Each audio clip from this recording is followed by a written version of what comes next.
जय हिंद दोस्तों, स्वागत है आपका हमारे यूट्यूब चैनल बीएनसी क्लासेस में। जो हम लोग बात कर रहे थे आर्टिकल 14, याद रखिएगा आर्टिकल 14 बहुत ही इंपॉर्टेंट आर्टिकल है। तो आर्टिकल 14 का जो हमने बताया था कि आर्टिकल 14 समता का अधिकार यानी कि विधि के समक्ष और विधियों का समान संरक्षण, ये आपको प्राप्त होता है आर्टिकल 14 में। ठीक है, तो आर्टिकल 14 में जो आपका समता का जो अधिकार है, राइट टू इक्वलिटी। अब देखिए, राइट टू इक्वलिटी जो है इसके कुछ एक्सेप्शन भी हैं। ठीक है, इसके कुछ अपवाद भी हैं। अब अपवाद का मतलब क्या है कि कुछ ऐसे लोग होते हैं जिनको बहुत सारी हमने बात की थी कि कुछ प्रिविलेजेस भी दी गई हैं, कुछ सुविधाएं उनको दी गई हैं, कुछ छूट दी गई हैं। तो साफ साफ कहता है कि जो आपका आर्टिकल 14 है, राइट टू इक्वलिटी जो है आपका, जिसमें आपके इसमें बहुत सारी जो बातें हैं कि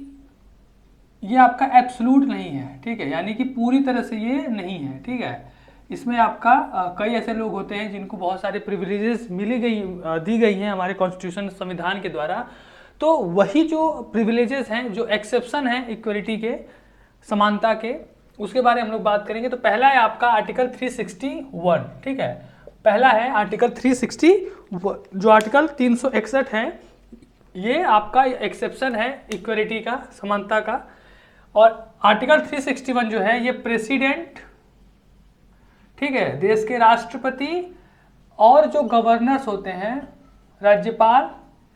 इन लोगों को जो कुछ छूट प्रदान किया गया है, जो कुछ प्रिविलेजेस दिए गए हैं, इन लोगों को जो कुछ विशेषाधिकार दिए गए हैं, उनके बारे में बात करता है। क्या पहला कह रहा है कि इसके अंतर्गत 4 प्रकार के इनको छूट मिली हुई है, प्रदान किया गया है। पहला कि कोई भी प्रेसिडेंट या गवर्नर, कोई भी प्रेसिडेंट या किसी राज्य का गवर्नर अपने टर्म यानी कि अपने कार्यकाल के दौरान, या अगर कोई अपने ड्यूटी के दौरान यानी कि कार्यकाल के समय में अगर कोई भी अपने कार्य से रिलेटेड, ठीक है, जो प्रधान राष्ट्रपति या राज्यपाल का जो कार्य होता है, उस कार्य के दौरान अगर कोई भी अगर उसने डिसीजन लिया है, कुछ भी अगर उसने किया है, तो उस डिसीजन के खिलाफ कोई भी वो किसी उस अपने डिसीजन के खिलाफ आंसरेबल नहीं है। यानी कि वो किसी भी कोर्ट में उसके खिलाफ कोई भी केस नहीं किया जा सकता, किसी भी कोर्ट में उससे आंसर नहीं लिया जाएगा। मतलब वो किसी भी कोर्ट के प्रति जवाबदेह नहीं है। ठीक है, अगर उसने अपने कार्यकाल के दौरान, टर्म के दौरान, या अपने ड्यूटी को निभाते समय, अपने कर्तव्य को निर्वाह करते समय अगर कोई डिसीजन लिया है, तो उसके लिए वो आंसरेबल नहीं है किसी भी कोर्ट में। ठीक है, पहला एक्सेप्शन। दूसरा है नो क्रिमिनल प्रोसीडिंग, यानी कि अगर कोई भी राष्ट्रपति अपने टर्म के दौरान, ठीक है, अगर मान लीजिए कोई भी क्रिमिनल प्रोसीडिंग अगर चल रही है कोई भी राष्ट्रपति या गवर्नर के खिलाफ, और जब वो अपने टर्म पर, यानी जब वो अपने ऑफिस के दौरान, उसके टर्म के दौरान कोई भी क्रिमिनल प्रोसीडिंग कंटिन्यू नहीं चलेगी, कंटिन्यू नहीं होनी, यानी कि वो जो भी अगर क्रिमिनल प्रोसीडिंग या कुछ भी ऐसा केस चल रहा होगा, तो वो उसके टर्म के दौरान, जब तक वो इस पद पर है तब तक वो नहीं चलेगा, यानी कि वो बंद हो जाएगा। ठीक है, तीसरा कह रहा है कि no process for the arrest और इम्प्रिजनमेंट, यानी अगर कोई भी, जब तक कोई भी प्रेसिडेंट या गवर्नर अपने टर्म के दौरान, उसके टर्म के दौरान या अपने समय, जब तक वो किसी भी अपने पद पर बना रहता है, तो उसे उसके टर्म के दौरान उसे गिरफ्तार नहीं किया जा सकता। ठीक है, उसे गिरफ्तार नहीं किया जा सकता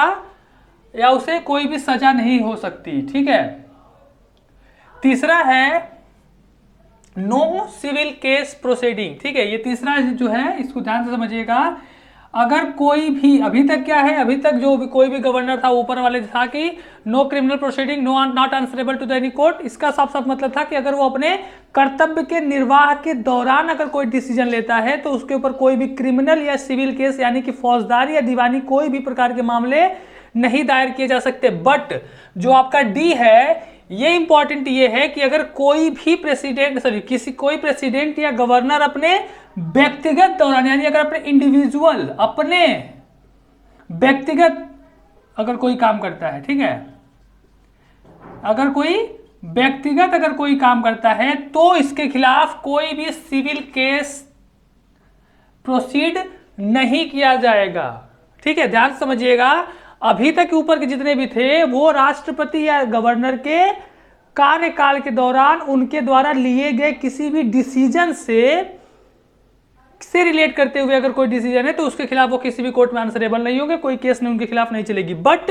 डी कहता है कि अगर अपने राष्ट्रपति या राज्यपाल ने अपने व्यक्तिगत तौर पे अगर कोई ऐसा काम किया है तो उसके खिलाफ कोई सिविल केस यानी कि दीवानी मामले नहीं शुरू किए जाएंगे। बट अगर ऐसा केस शुरू भी किया जाता है तो उसके 2 महीने पहले 2 मंथ अर्लियर यानी 2 महीने पहले उसे सूचित किया जाना चाहिए, यानी सूचित करना पड़ेगा, यानी 2 महीने पहले उसे बताया जाएगा कि आपके खिलाफ ये केस शुरू होने वाला है। तो ये आपके ABCD आर्टिकल 361 में ABCD आपके 4 ऐसे अपवाद हैं जो प्रेसिडेंट और गवर्नर को प्रिविलेजेस प्रदान करते हैं या उनको कुछ पावर देते हैं, जो आपके इक्वेलिटी के अपवाद है, एक्सेप्शंस ऑफ इक्वेलिटी। ठीक है, दूसरा है आपका आर्टिकल 361A 361A ये कहता है कि अगर मान लीजिए कोई व्यक्ति संसद, राज्यसभा, लोकसभा या किसी विधानमंडल, विधान परिषद और विधानसभा, इसकी जो सत्य कार्यवाही जो होती है, जो कार्यवाही हो रही है, जो उसमें सेशन चल रहा है, जो सत्र चल रहा है, उस सत्र का अगर सत्य प्रसारण करता है, ठीक है। देखिए आर्टिकल 361A कहता है कि अगर कोई भी व्यक्ति संसद के दोनों सदन, लोकसभा, राज्यसभा, विधानमंडल के दोनों सदन, विधान परिषद और विधानसभा, इसकी जो भी कार्यवाही होती है, जो भी सेशन चल रहा हो, सत्र चल रहा हो, उस सत्र का अगर सत्य प्रसारण, ठीक है, चाहे वो टेलीविजन के माध्यम से, ठीक है, चाहे वो या उसका जो प्रकाशन करता है, यानी कि जो कार्यवाही होती है उसको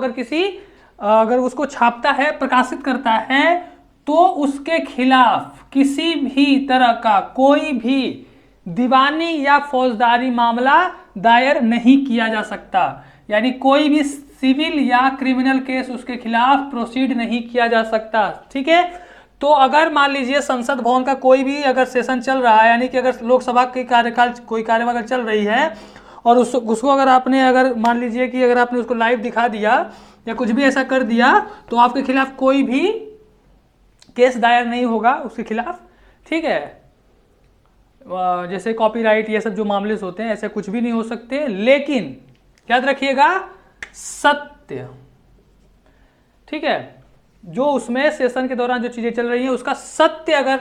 दिखाया जा रहा है, सत्य प्रकाशित किया जा रहा है, तो कोई भी किसी भी, ये आपका जो नॉर्मल आम लोग हैं, ऑर्डिनरी पीपल, उनको ये राइट मिला, यानी कि सभी जो भी नागरिक हैं देश के, सबको ये एक्सेप्शन यानी सबको ये पावर आपका दिया गया है। ठीक है, अब हम लोग बात करेंगे अगला जो एक्सेप्शन है आर्टिकल 105 आर्टिकल 105 में साफ साफ कहा गया है कि अगर कोई भी एमपीज, मेंबर ऑफ पार्लियामेंट, ठीक है, लोकसभा या राज्यसभा,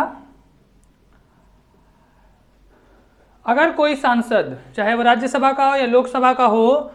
संसद सत्र के दौरान यानी कि सेशन के दौरान अगर कोई भी बात वो कहता है, ठीक है, कोई भी बात कहता है या अपनी राय रखता है, या अगर कमेटी होती है उस कमेटी के दौरान जो अपनी बात रखता है, उस सभी बातों के खिलाफ, उन सभी बातों को लेकर अगर कोई भी केस अगर उसके खिलाफ दायर नहीं किया जा सकता। साफ साफ कहने का मतलब है कि जो भी अगर बयान दर्ज देता है, अगर संसद भवन के अंदर अगर किसी सांसद ने अगर कुछ कह दिया या कोई अगर बात अपनी रख दी, तो उसके खिलाफ उस कोर्ट में केस नहीं लाया जा सकता, चाहे वो सिविल हो या क्रिमिनल प्रोसीडिंग, यानी कि जो आपका चाहे वो फौजदारी मामला हो चाहे वो दीवानी मामला हो, किसी भी तरीके का केस उसके खिलाफ दायर नहीं किया जा सकता अगर संसद भवन के अंदर किसी भी सांसद ने कोई भी बयान दिया है या कुछ कहा है तो। ठीक है, तो अगर हम लोग एक एग्जाम्पल लें तो आपको याद होगा कि एक बार समाजवादी पार्टी के एक सांसद थे, नाम आजम खान, तो उन्होंने एक बार जो उस समय की जो स्पीकर थी, कोई लेडी थी, उनके खिलाफ इन्होंने शायद कुछ असंसदीय बातें कर दी थी, ठीक है, अमर्यादित बातें की थी, उन्होंने महिला के खिलाफ कोई टिप्पणी की थी, तो आपको याद होगा कि बाहर उनके खिलाफ किसी भी तरीका को कोई केस दर्ज नहीं हुआ था। ठीक है, अगर ये बाहर अगर ऐसा कुछ भी होता तो सिर्फ सांसद होने के नाते उनके ऊपर केस नहीं होता, लेकिन उन्होंने जो बातें की थी वो संसद के अंदर कही थी। तो बहुत सारी ऐसी बातें होती है कि ये सब प्रिविलेज इसलिए दी गई है कि जो भी सांसद हैं वो बिना किसी डरे, बिना किसी भय के वो अपनी बातें संसद भवन में रख सकते हैं, ठीक है। तो ये उनको प्रदान किया गया। सेम यही पावर जो है 105 के अंतर्गत जो एमपीज को मिली है, यानी जो मेंबर ऑफ पार्लियामेंट को मिली है, सेम वही पावर मिला है 194 विधानमंडल के जो सदस्य होते हैं, यानी कि जो आपके एमएलए या एमएलए या एमएलसीज, ठीक है, जो आपके दो होते हैं, आपको पता होगा। एक होता है आपका मेंबर ऑफ लेजिस्लेटिव असेंबली, यानी कि जो विधायक, जो आपके विधान परिषद के जो सदस्य होते हैं, MLC member of legislative council, और एमएलए विधायक जो आपके लेजिस्लेटिव असेंबली के जो मेंबर होते हैं, ठीक है। तो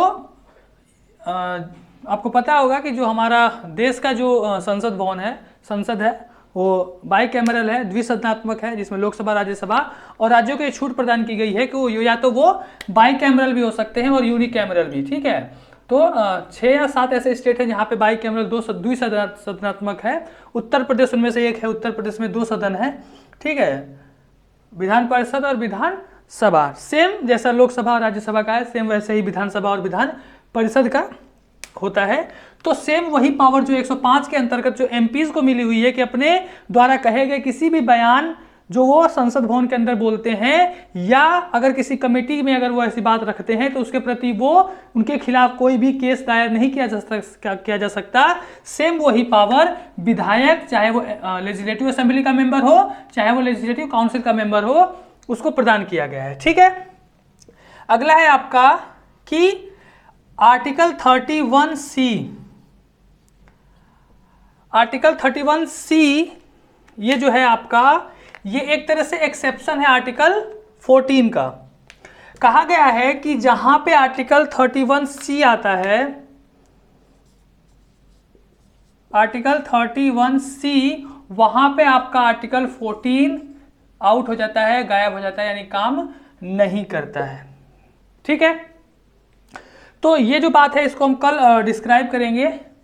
कि जहां पे आर्टिकल 31C आएगा वहां पे आर्टिकल 14 आउट हो जाएगा, यानी कि आर्टिकल 31C जहां पे अगर आएगा वहां पे आर्टिकल 14 आपका काम नहीं करेगा। तो इसकी जो भी बातें हैं वो कल हम डिस्क्राइब करेंगे इसको। इसके अलावा और भी बहुत सारे प्रिविलेज दिए गए हैं जो आपके जो एक्सेप्शन टू इक्वलिटी है, उसको हम कल बात करेंगे, ठीक है। थैंक यू, जय हिंद।